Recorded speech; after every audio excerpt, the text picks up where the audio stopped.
Alright, in this video, we are going to use the parallelogram rule to find some resulting magnitudes. So I'm going to give you a vector, and it's going to have a magnitude of 10. And I'm going to give you another vector, and it's going to have a magnitude of 20.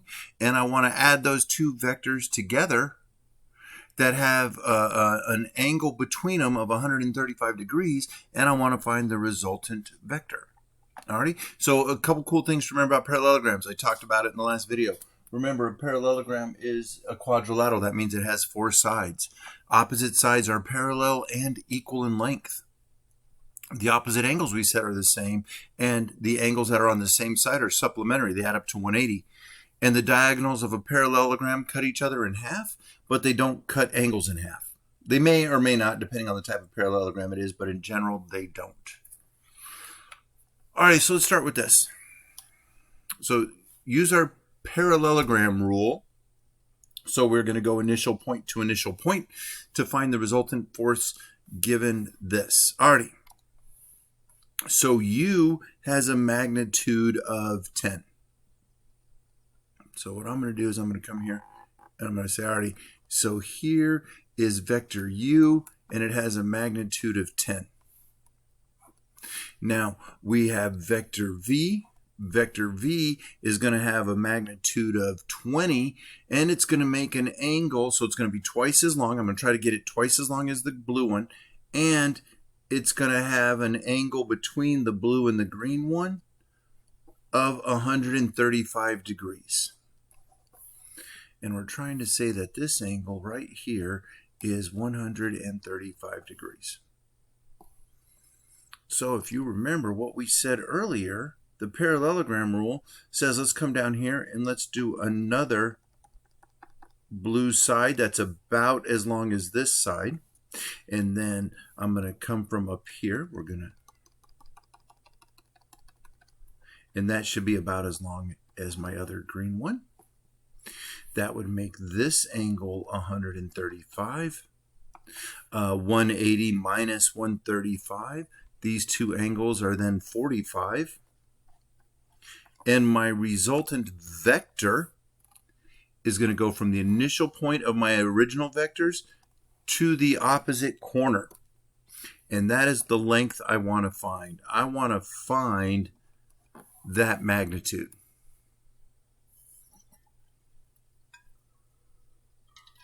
So how? How are we going to do this? Well, let's see. I've got two sides and the angle between them because the side down here is also 10. I know the angle, I know that I'm looking for the side opposite that angle, so I can solve this using the law of cosine. And I can use the law of cosine because the side I'm looking for is opposite this angle, and I know two other sides. So the law of cosines that I am going to use is I'm going to say c squared. The side I'm looking for is a squared plus b squared minus 2ab times the cosine of the angle I know.